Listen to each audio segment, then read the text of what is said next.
लाला लजपतराय कॉलेजमधून ग्रॅज्युएशन झाल्यानंतर नोकरी करावी, व्यवस्थित आनंदाने घर चालवावं, अशा सगळ्या मानसिकतेत बरेचसे विद्यार्थी असताना हे समाजकारणामध्ये शिवसेनेबरोबर जोडून झोपून देऊन काम करावं, हे त्या शिवतीर्थापासूनच वाटू लागलं तुम्हाला? अर्थात एक समाजसेवा, मग आपण जिथे असू त्या ठिकाणी, मग जसं मी सुरुवातीला लॉसुद्धा केलं हे करत असताना, आणि मग एक विशिष्ट हे पाहिलं जे शिवसेना प्रमुख त्यांच्या मार्मिकमधून नेहमी हे करायचे, गुणवत्ता असूनही कुठंतरी आपण कुठंतरी कमी पडतो. मग ते मुलाखतीच्या दरम्यान असू द्या, किंवा एक ते दडपण असू द्या, किंवा विशिष्ट जमातींचा जो काही एक इन्फ्लुअन्स होता, जो काही एक फार मोठा क्लाउड होता, त्या ह्याच्यामधनं आपली लोकं कुठंतरी ती हिंमत, ते धाडस करण्याचं हे शिवसेना प्रमुखांनी सगळ्या मराठी तरुण तरुणींना दिलं. आणि तिथून सुरू झालं की आपल्याला हेच करायचं आहे, आपल्याला हेच बघायचं आहे. आणि मग न्यू इंडिया ॲश्युरन्समध्ये मग तिथे असलेली लोकाधिकारची चळवळ या माध्यमातून आपण सुरू केलं. तुमची आणि वंदनीय हिंदू हृदय सम्राट शिवसेना प्रमुख बाळासाहेब ठाकरे यांची पहिली प्रत्यक्ष भेट कधी झाली होती? पहिली प्रत्यक्ष भेट शिवसेना प्रमुख आमच्या न्यू इंडिया ॲश्युरन्सचा एक छोटेखानी कार्यक्रम होता. आणि आम्हालाही हे नव्हतं त्यावेळेला. आमचे शांताराम बर्डे, बंडोपंत साठे, देवीदास खेडेकर वगैरे ही सगळी दिग्गज मंडळी त्यावेळेला लोकाधिकार समिती आणि शिवसेनेमध्ये चांगल्या रीतीने फ्रंटलाईनला चांगल्या रीतीने काम करत होते. आणि एक असंच जे मी सांगितलं लोकाधिकार समितीचं कार्य, तर त्या लोकाधिकार समितीच्या माध्यमातून एक कार्यक्रम ठेवण्यात आला होता. तोही एक पर्सोनेल डिपार्टमेंटचे एक AGM, म्हणजे आज शिवसेना प्रमुखांच्या ह्याच्यामध्ये ते तेवढं न बसणारं असं, पण AGM जो या रिक्रुटमेंटच्या बाबतीमध्ये, HRच्या ह्याच्यामध्ये रिक्रुटमेंट नोकर भरतीमध्ये न्याय देण्याचं काम त्याच्याजवळ होतं. तो गुजराती होता, परंतु त्याने बऱ्यापैकी लोकाधिकार समितीचं हे, कारण गुणवत्ता होती, कुठे वशिलाबाजीचं हे न करता चांगली मराठी भरती त्या न्यू इंडिया आस्थापनात झाली होती. आणि तिथे त्याचा निरोप समारंभ होता. त्या निरोप समारंभाला दस्तूरखुद्द शिवसेना प्रमुख तिथे न्यू इंडिया ॲश्युरन्स फाउंटनच्या हेड ऑफिसला आले.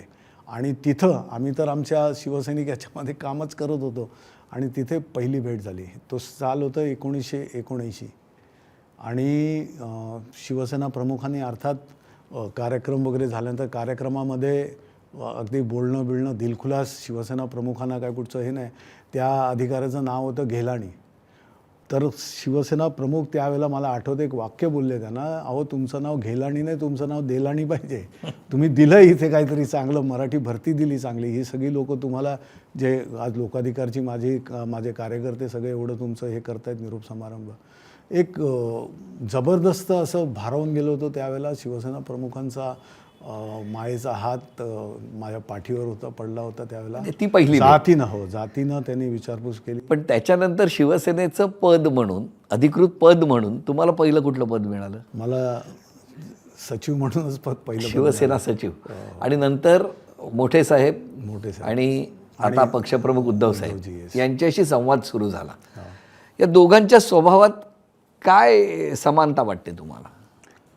समानता म्हणजे शिवसेना प्रमुख आदरणीय बाळासाहेब म्हटल्यानंतर एक धगधगतं असं नेतृत्व, आणि उद्धवजी धगधगतं आहे पण वरून शांत, संयमी, अगदी व्यवस्थित त्यांच्या विचारामधलं. शिवसेना प्रमुख अर्थात तेही तशाच याचे होते. मायेचा हात दोघांजवळ जबरदस्त होता. म्हणजे मायेचा सागरच दोन्ही, म्हणजे इथे पिता इथे पुत्र अशा प्रकारचं ते एक हे होतं. ठाकरे घराणं शेवटी एक आर्टिस्ट घराणं आहे. मग आदित्यजी असू दे किंवा आता तेजससुद्धा, ही लोकं ही अशी आहेत, ही अशी नाही आहेत, अशी आहेत. त्यामुळे दिलं प्रत्येकाला सांगावं त्या कोणी की मला काही नाही मिळालं. प्रेम, माया तुम्हाला राजकीय क्षेत्रामध्ये व्यासपीठापासून ते तुम्हाला जिथं पाहिजे तिथं घेऊन गेले. कोण कुठून कुठे गेले याचा विचार जरी आता काहींनी केला तरी खूप प्रत्येकजण लाजून मग त्या गोष्टी बाहेर येतात. आम्ही असे आहोत, आम्ही तसे आहोत. स्थानिक लोकाधिकार समिती काय आहे हो? स्थानिक लोकाधिकार समिती ही एक अभूतपूर्व किंवा जगाच्या पाठीवर कुठेच अशी चळवळ नसेल जी शिवसेना प्रमुखांनी सुरू केली. सुधीरभाऊ जोशी त्यावेळेला कीर्तीकरही होते आणि या नेत्यांनी ज्या पद्धतीनं याची आंदोलनं घेतली, शिवसेना प्रमुखांना जे अभिप्रेत होतं, अगदी शिवसेना प्रमुख स्वतः एका मोठ्या आंदोलनामध्ये एअर इंडियावर त्यावेळेला बऱ्याच प्रकारचं हे सुरू होतं आणि मराठी तरुणांवर मराठी उमेदवारांवर अत्याचार, मराठी उमेदवारांना डावललं, हे सर्रास सुरू होतं. आणि मग तिथे ज्या गोष्टी झाल्या त्या सगळ्यांना सर्वश्रुत आहेत आणि तिथे जो एक आवाज घुमला, कानाचा आवाज म्हणतात, त्या प्रकारचं हे झालं. त्या मोर्चामध्ये दस्तूरखुद्द स्वतः शिवसेना प्रमुख होते, शिवसेनेचे नेते होते आणि मग मराठी तरुणांना दिलेली हाक, ते मराठी तरुण एकत्र झाला आणि तो नाद संपूर्ण मुंबईमध्ये, महाराष्ट्रामध्ये घुमू लागला. आणि त्याचंच रूपांतर, त्या शक्तीचं रूपांतर जे झालं ते आज तुम्ही बघताय की शिवसेनेचं भगवं वादळ हे संपूर्ण मुंबई काय, महाराष्ट्र काय, आज देशामध्ये आणि जगामध्ये सुद्धा भगवा म्हटल्यानंतर शिवसेना, भगवा म्हटल्यानंतर शिवसेना प्रमुखांचे विचार, एक समीकरण झालं. लोकशाही मराठी ऐका, पहा, जागरूक रहा.